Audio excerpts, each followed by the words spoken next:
Hi everyone, today we are discussing clefs, the treble clef and the bass clef. I'd like to apologize in advance for my voice. I've caught a bit of a cold. I hope it's not too distracting for you. So, it says you might find the treble clef difficult to draw at first, but with a bit of practice it will become much easier. Start with the loop around the second line, G, of the stave from the left to right like this. So, this one. From left to right like this. Sorry, there's only so much I can do with this app. That's better. It's a bit hard to draw, but you get the point. Okay, and then follow through. The top of the clef must be just above the stave, and the bottom of the clef should be just below it. So the top of the clef here, bottom of the top of the clef here, and the bottom of the clef here. Just above and below the stave. So I'm going to try and draw something similar to this. Here.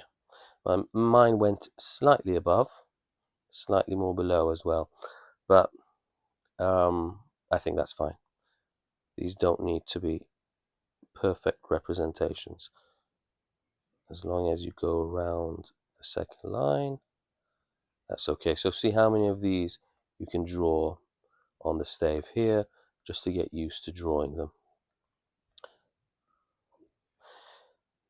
In grade 1, you will only use one ledger line in the treble clef, the one below the stave. This note is middle C, so we're talking about this note. And ledger lines, we've discussed this in the previous lesson, were these extra lines that we use to draw notes on when the notes that we want don't fall within the register of these 5 lines of the stave. So here, write the name of each note. The first answer is given as an example. Okay, so this is how I teach my students to memorize the treble clef. I teach them the spaces in between the lines. So not that one. Here, the spaces. Now, because we know the notes can be written either on the lines like this or in the spaces like this. On the line, in the space. On the line, in the space. I'm going to delete these. So the first space is F. The second space is A. Third space is C. And the fourth space is E. And if you read this from bottom up, like this, it spells out the word face. So if you can just remember face, then you know where the notes fall on the spaces between the lines, and from there you can work out the other notes.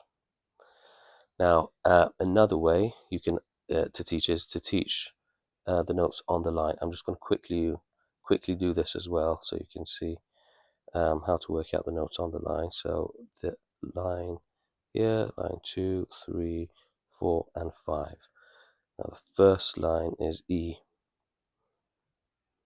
The second line is G. Third line is B. Fourth line is D. And the fifth line, top line, is F. Now there's various sentences that you can use to help beginners memorize these notes. The one I use is this. Every good boy deserves football.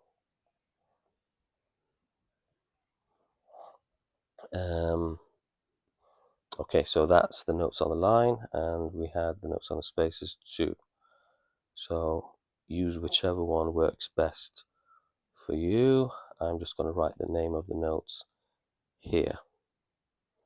So if you're using the spaces, then this note is on the line here. You can work it out from the space above or below. Let's go from the space below. That note is F here, face F. From there, one note up from F, if you imagine the piano in your head, is G. So we write G here. This note here in the space is E.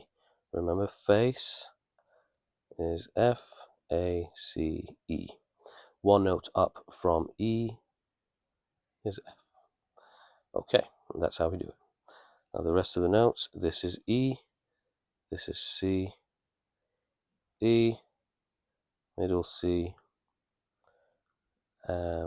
B here, G, D, D, and F. This is D5 on the piano. This is D4. This is C4. This is C5.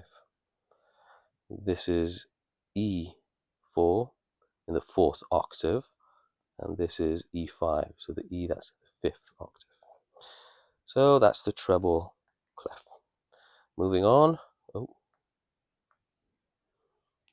let me just do this. So here, the bass clef. You can draw the bass clef in two ways. The first way is more common. So it's saying you can draw it either like this or like this. But I have to be honest with you, I've never seen this, except for some old music like Renaissance or early Baroque music. This is common, so we're going to stick with this.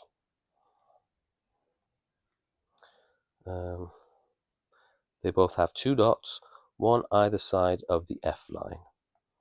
Now the F line is here. That is the F line.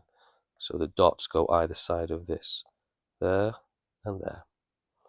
So we're just going to try and copy this.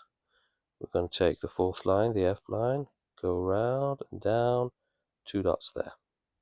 Let's try again. That's a bit closer maybe. Maybe our circle needs to be just a bit cleaner. There we are.